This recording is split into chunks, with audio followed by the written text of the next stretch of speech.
तो उसके बाद हम डिस्कस करने जा रहे हैं आपकी 4th नंबर वाली मेन हेडिंग, जिसका नाम क्या रहने वाला है, the making of Germany and Italy. हम बेसिकली यहाँ पर ये डिस्कस करने जा रहे हैं, जो कंजर्वेटिव पीछे मैंने स्टोरी बताई थी डर गए थे, और वो अब जर्मनी और इटली को बनाने जा रहे हैं, मतलब यूनिफिकेशन करने जा रहे हैं। एक देश बनने जा रहा है, एक जर्मनी और इटली, और यहाँ पर तीसरा देश भी करेंगे, ब्रिटेन भी डिस्कस करेंगे। तो बेसिकली हेडिंग में 2 लिखे हैं, पर यहाँ पर आपकी टेक्स्ट बुक्स में 3 कंट्रीज की यूनिफिकेशन की बात की गई है। यूनिफिकेशन किसके अंडर होने जा रहा है? हाँ भी कंजर्वेटिव्स के अंडर होने जा रहा है। मतलब हम डिस्कस करेंगे कि जर्मनी बहुत सारे पार्ट्स में डिवाइड था और उसको एक करके जर्मनी जो आज हम बोल रहे हैं वो नाम कैसे दिया, और इटली का भी ऐसे देखेंगे और ब्रिटेन का भी ऐसे देखेंगे। तो आइए इस हेडिंग का करते हैं बढ़िया तरीके से ऑपरेशन। सबसे पहले हम डिस्कस करने जा रहे हैं जर्मनी के बारे में। जर्मनी की यूनिफिकेशन कैसे हुई, क्या हिस्ट्री थी, राजा कौन बना, लास्ट में बढ़िया तरीके से समझाऊंगा। ये हेडिंग डिस्कस करने से पहले ना मैं आपको लास्ट में ये वाला मैप डिस्कस करवा देता हूँ, जो आपकी इस हेडिंग के लास्ट में दिया गया है। अभी ये मैप देख के आपको कुछ समझ आया? नहीं समझ आया तो मैं समझा देता हूँ। ये है पूरा का पूरा जर्मनी। अभी जर्मनी नहीं है, बहुत सारे छोटे छोटे पार्ट्स में भी डिवाइड है, ठीक है। इसका सबसे स्ट्रॉन्गेस्ट पार्ट कौन सा है जर्मनी का? मैंने पीछे भी बताया था फेल पार्लियामेंट में।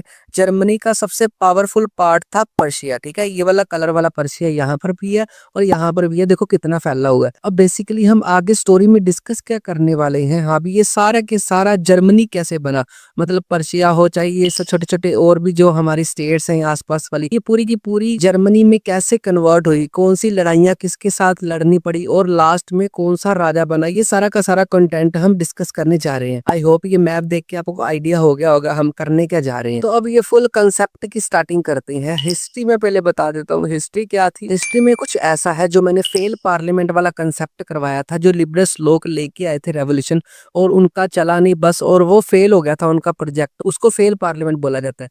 तो यहाँ पर ना जो भी कंजर्वेटिव थे उनके दिमाग की बत्ती जगी, उन्होंने बोला हाँ भाई हम यूनिफिकेशन तो करेंगे, पर किसके अंडर करेंगे? राजा खुद अपने अंडर यूनिफिकेशन करेगा, ताकि ये लिबरल्स लोग आने वाले समय में कोई भी रेवोल्यूशन लेके ना आए। मतलब एक ही राजा होना चाहिए स्ट्रॉन्गेस्ट, और वो वही करने जा रहे थे। मतलब अब जर्मनी बहुत सारे पार्ट्स में डिवाइड था ना, उसको एक करके जर्मनी दे देना और जर्मनी का एक ही राजा घोषित कर देना, जो पूरी की पूरी जर्मनी के ऊपर क्या करेगा? राज करेगा। हिस्ट्री समझ आ गई। अब फेल पार्लियामेंट के चक्कर में राजा खुद अपने अंडर यूनिफिकेशन करने जा रहे हैं। आगे बात करते हैं लीडरशिप की, मतलब इसकी लीडरशिप, इसकी रिस्पॉन्सिबिलिटी किसने ली? हाँ भी मैं जर्मनी बनाऊंगा, जैसे मैं क्लास में बोल दूं हाँ भी बेटा सबसे पहले आप जो भी नोटबुक पूरी करके आएगा उसको मैं टॉफी दूंगा, तो पहला बच्चा जो होगा हाँ भी सर मैं रिस्पॉन्सिबिलिटी उठाता हूँ, मैं अपनी भी करवाऊंगा और क्लास के बच्चों की भी कंप्लीट करवाऊंगा। तो वो रिस्पॉन्सिबिलिटी किसने ली जर्मनी को हम यूनिफिकेशन करने की, जर्मनी को एक करने की? तो वो देश है पर्शिया। पर्शिया ने ही क्यों रिस्पॉन्सिबिलिटी ली? क्योंकि जैसे मैंने स्टार्टिंग में बताया था कि जर्मनी का स्ट्रॉन्गेस्ट पावरफुल पार्ट कौन सा है? पर्शिया। और बेसिकली रिस्पॉन्सिबिलिटी पर्शिया का सीएम था जिसने रिस्पॉन्सिबिलिटी ली है, उसका नाम क्या है? Ottoman Bismarck.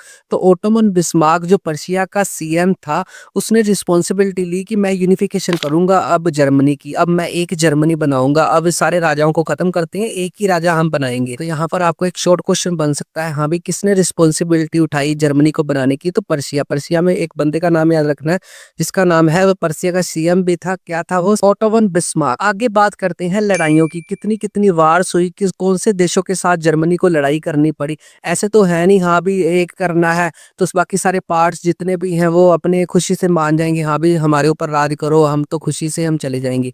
तो वो लड़ाइयाँ करनी पड़ेंगी अपने कब्जे में करने के लिए। तो वार में आपने याद रखना है, यूनिफिकेशन जर्मनी की करने के लिए ना टोटल 7 वार हुई थी, टोटल 7 वार्स हुई थी, जिसका टाइम पीरियड है 1864 से लेके 1870, मतलब अप्रोक्स 7 साल लड़ाई हुई, जिसमें उन्होंने 3 देशों के साथ लड़ाइयां लड़ी, Austria, Denmark and France. France, Austria और डेनमार्क के साथ लड़ाइयां लड़ी, और टोटल कितने साल लड़ाइयां लड़ी? 7 साल। ये डेट भी आपने याद रखनी है। यहाँ पर एक क्वेश्चन आता है कौन कौन से देशों के साथ लड़ाइयां लड़ी, तो ये तीनों के नाम आपने यहाँ पर मेंशन करनी है विद डेट। और लास्ट में क्या हुआ? आफ्टर वार लड़ाइयां लड़ने के बाद पर्शिया का जो किंग था वही पूरी जर्मनी का राजा बना दिया गया। तो बेसिकली वहां पर मौजूदा पर्शिया का किंग कौन सा था? केसर विलियम I, जो पूरी की पूरी जर्मनी का राजा घोषित कर दिया गया। डेट प्रॉपर याद रखनी है 18 जनवरी 1871, मतलब 18 जनवरी 1871 को कौन सा राजा घोषित कर दिया गया था? केसर विलियम I, जो पूरी की पूरी जर्मनी को कंट्रोल कर रहा था। और बाद में सेलिब्रेशन हुई, लोग इकट्ठा हुए। सेलिब्रेशन कहाँ पर हुई? राजे का तख्त पोष करने के लिए वो सारे प्रिंस इकट्ठे हुए, उन्होंने सेलिब्रेट किया। कहाँ पर सेलिब्रेट किया? हॉल ऑफ मिरर, एक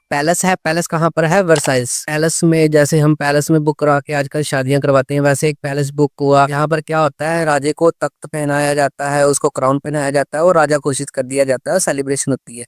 यहाँ पर मैं आपको ये वाली पिक्चर भी दिखा देता हूँ। इस पिक्चर में क्या है, जैसे देख लियो, ये सारा का सारा हॉल ऑफ मिरर है जो कहाँ पर है, वर्साइल्स में। यहाँ पर क्राउन पहनाया जा रहा है केसर विलियम को, जो जर्मनी का राजा बन रहा है। आई होप ये सारा का सारा यूनिफिकेशन का जर्मनी का आपको अच्छी तरह समझ आ गया।